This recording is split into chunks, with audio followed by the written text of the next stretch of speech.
Selamat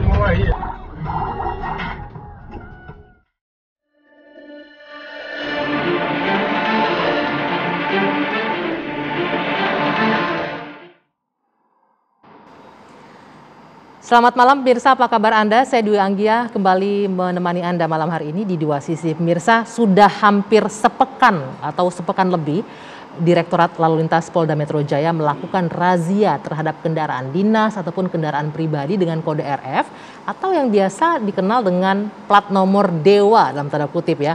Dan dalam 1 minggu lebih ini sudah kurang lebih 473 kendaraan yang ditilang. Dan tidak jarang juga pengendara adalah orang-orang yang tidak berkepentingan yang memegang plat nomor dengan kode RF ini. Lalu pertanyaannya, dari manakah pengendara atau oknum pengendara ini mendapatkan plat nomor RF atau plat nomor dewa ini? Dan akankah jalan raya nantinya bisa bebas dari aksi ugal-ugalan dan arogansi pengemudi atau oknum pengemudi yang menggunakan plat nomor dewa? Ini akan menjadi bahan diskusi kita malam hari ini di Dua Sisi.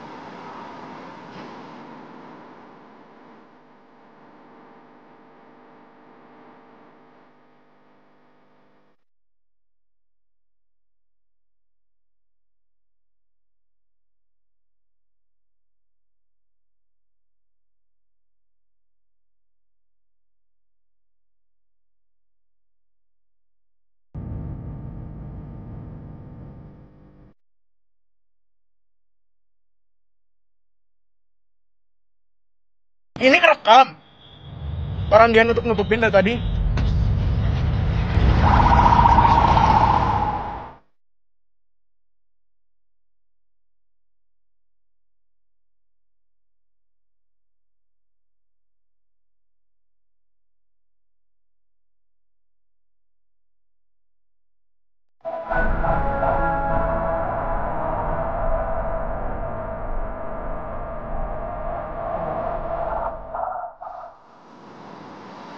Ya, kalau kita melihat tayangan tadi, mungkin di antara Anda malam ini yang menyaksikan Dua Sisi juga pernah mengalami bagaimana adanya aksi arogan dari pengendara yang menggunakan plat mobil dewa ini. Nah, ini yang akan saya bahas. Untuk itu saya sudah menghadirkan sejumlah narasumber di sini.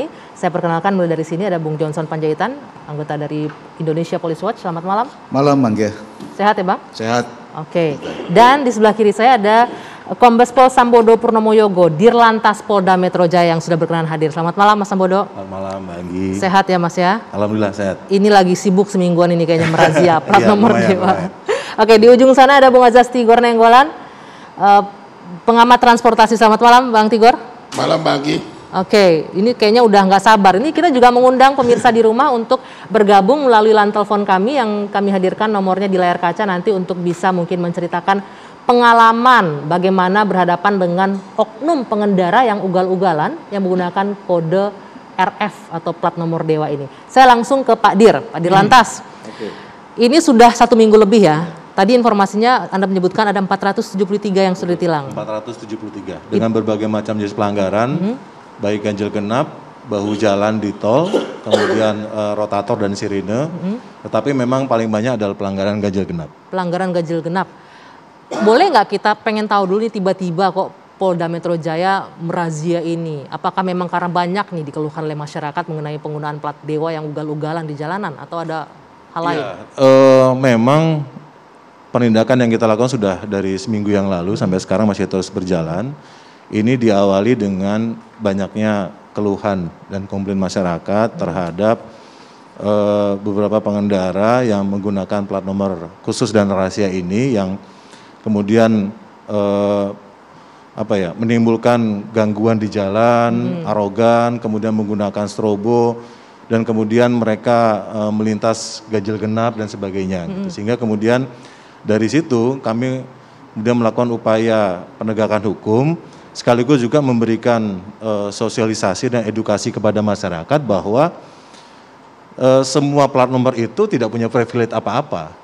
Tidak punya keistimewaan tidak apapun punya di jalanan, karena dasarnya apapun. kan Perkap 3 tahun 2012, itu ada namanya SNK khusus dan SNK rahasia.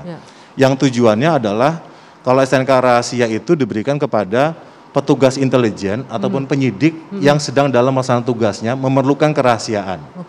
Nah, sedangkan SNK khusus ditujukan kepada pejabat TNI Polri dan kementerian eselon 1, 2, dan 3 demi keamanan si penggunanya. Oke. Nah, di situ tidak ada privilege apa-apa. Jadi memang tujuannya hanya untuk kerahasiaan dan keamanan dari si pengguna.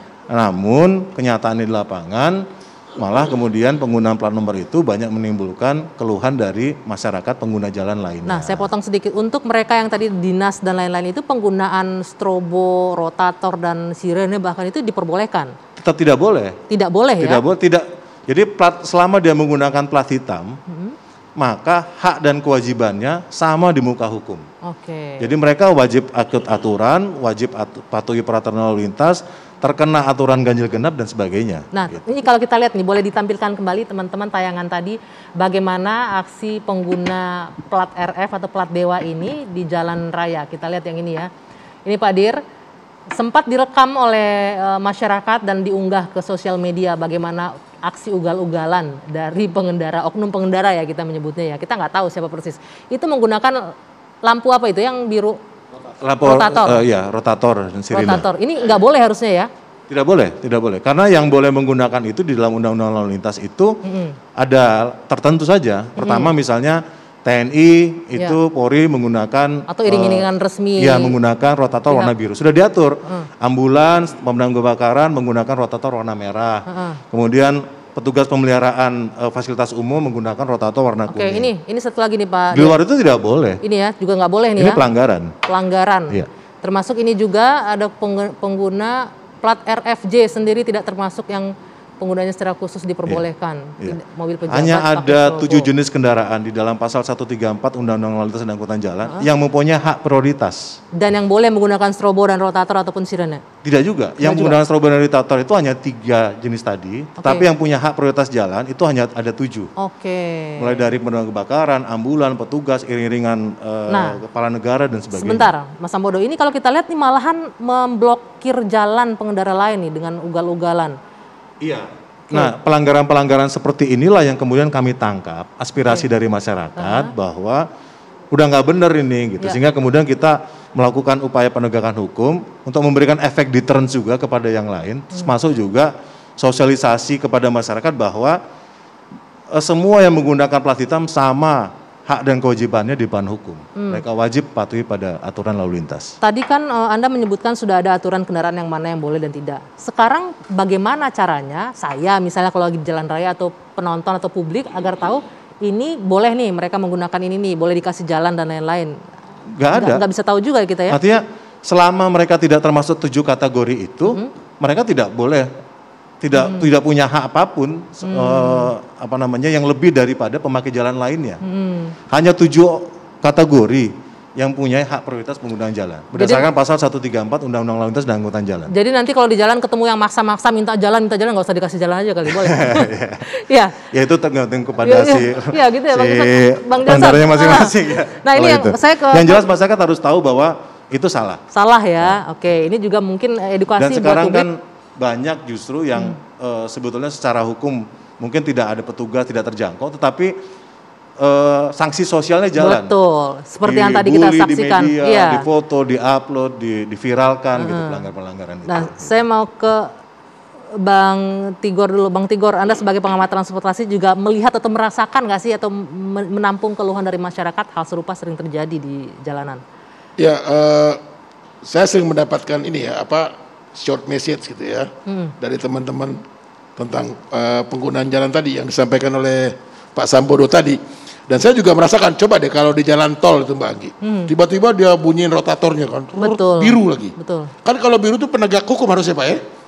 Begitu saya lihat plat hitam, belakangnya RFS atau apa gitu kan. Itu nggak boleh kan sebetulnya kan dia tadi nggak punya hak untuk itu satu. Kedua, secara lalu lintas itu membahayakan pengguna jalan loh. Betul. Dia makan bahu jalan. Kalau enggak kita nih pengguna jalan itu dipaksa ke bahu jalan mepet. Betul. Nah ini nggak benar gitu loh. Nah ini dan juga coba latihan di Jakarta banyak Pak Sambodo parkir sembarangan, semaunya aja. Kalau ditegur galakan dia. Nah ini perlu mekanisme pengawasan dan penegakan saya pikir yang harus dibangun oleh teman-teman kepolisian. Jadi saya setuju dibully di sosial media sanksi segala sosial, macam, tapi itu nggak cukup menurut saya. Apa yang harus dilakukan? Perlu penegakan hukum dan itu diekspos. supaya ada pendidikan, edukasi. Nah ini yang belum menurut saya. Jadi itu sangat berbahaya loh. Saya sendiri sering kali, bukan pernah ya, kalau di jalan tol gitu ya, kita lagi macet gitu kan. Diminta jalan sendiri, ya. Itu kan dibunyiin. Kalau enggak, kita dipepet-pepet. Nah, ini udah nggak benar. Bikin panik tahu Bang yang begitu di jalanan. Jadi kan, kalau enggak kan kita mepet sementara ini di bahu jalan. Kalau di jalan tol Jagorayu kan tengah itu kan tembok. Ya, atau pemisah jalan itu kan bahaya.